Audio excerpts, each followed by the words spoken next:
It's United State of News, and these are the headlines.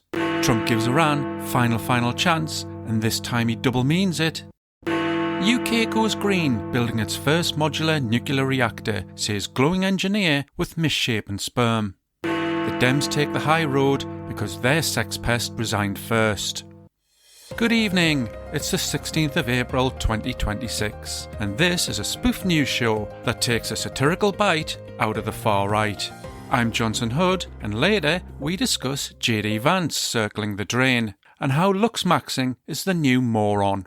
But first, when dictatorships fall, they tend to do so to the sound of a flushing toilet. In Viktor Orban's case, the now ex-Prime Minister of Hungary, his collapse was marked by the sound of people celebrating the end of his 16-year-old brutal leadership. Someone was bulk buying party food, someone was dusting off their ABBA Gold CD, and someone was heard discussing how to best launch a firework from their arse. Orban was defeated by Peter Magyar, who won 138 seats out of a possible 199. The kind of landslide that is generally associated with climate change.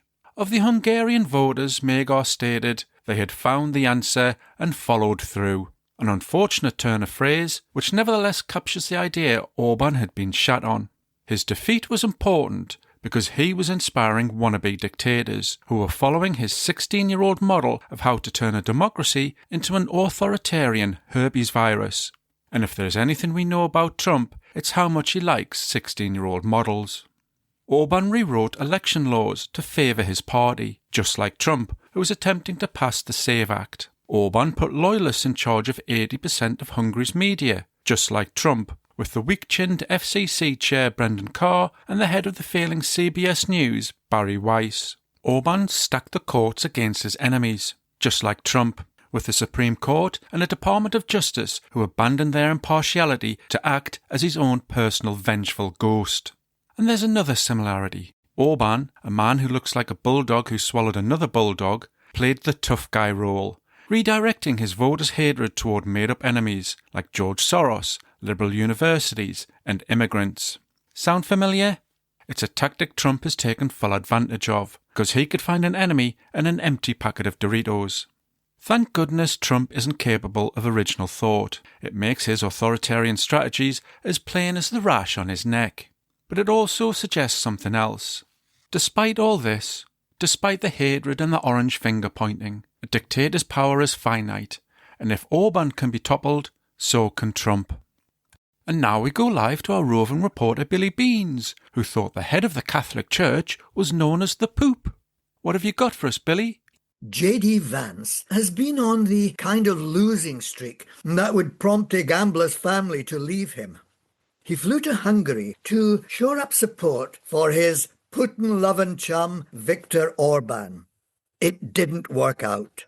In fact, Orban's polling numbers actually dropped while Vance was on stage. It's like trying to score points by booking a clown for your estranged kid's birthday party to find you've hired John Wayne Gacy instead.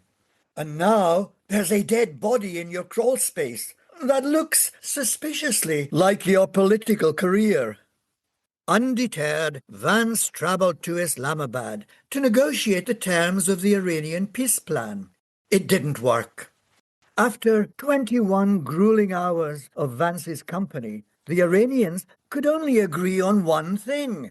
They'd rather face 100 more Patriot missiles than another hour of Vance's company. Vance flew from that shitstorm to land in another, when he found his boss and father substitute Donald Trump had started another war, this time with Christianity. Trump claimed the Pope is weak on crime, clearly mistaking His Eminence for a chief of police, which is hardly a surprise. Following a brutal backlash for posting a picture of himself as Jesus, Trump stated he thought it was him as a doctor. As ludicrous as this is, it's important to note he isn't a doctor either. He's barely qualified to swap out a Band-Aid. It's a sticky situation for Vance, who just announced the publication of a book about his conversion to Catholicism. a faith he is so committed to that the book cover featured a Methodist church rather than a Catholic one. Vance's reputation as the dim reaper has been well established. He spreads failure as fast as the Black Death spreads boils. And now Trump is enjoying cozy evenings with Marco Rubio, watching sweaty men grapple in a cage fight. The gap between vice president and president has never been wider, because this is Vance's Grim Viper stage. Good reporting. Now we join Virginia Cluckbucket for an instalment of her series called MAGA Mayhem.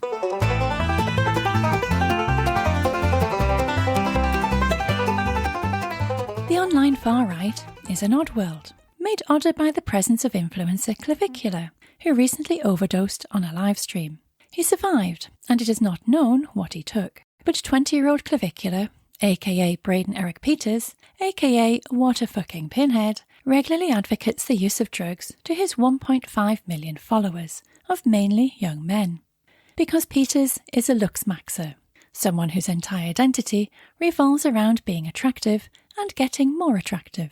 And so far, it's worked. He's as beautiful as a sun setting on a baby deer, holding a blank cheque with your name on it. But that's all he is, and that's all he's got. And he goes to extremes to maintain his superficial existence.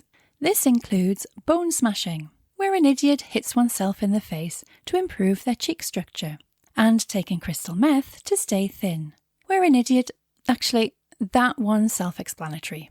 Peters takes meth because he's an idiot. Although he claims to be apolitical, Peters consistently appears online with far-right influencers, including Hitler's melanoma, Nick Fuentes. They posted a video of themselves singing Kanye West's anti-Semitic song, Heil Hitler. And if, when describing someone, the Führer gets mentioned twice, it's safe to say you're at least concentration camp adjacent. There's a contingent of people expressing sympathy for Peters, and that seems fair. While Peters is physically stable in hospital, mentally he's as fragile as your 30-year-old boxer shorts. But he's also made millions judging, deriding and bullying people he considers ugly. He only broke through into the mainstream because he filmed himself running someone over in his Jeep, and that's not someone I'd cheer for. So this is a Peters sympathy-free zone, unless it's for those 1.5 million followers he's brainwashed into thinking his life is their best life. Thank you, Virginia.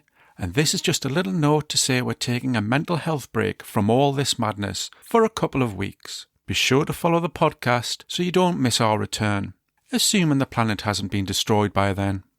And that has been the United State of News. I've been Johnson Hood. Good luck. United State of News was written by Sean Baines. It was presented by Sean and Gillian Baines and the esteemed Alex Morrison. Don't forget to follow United State of News down a dark alley for next week's episode.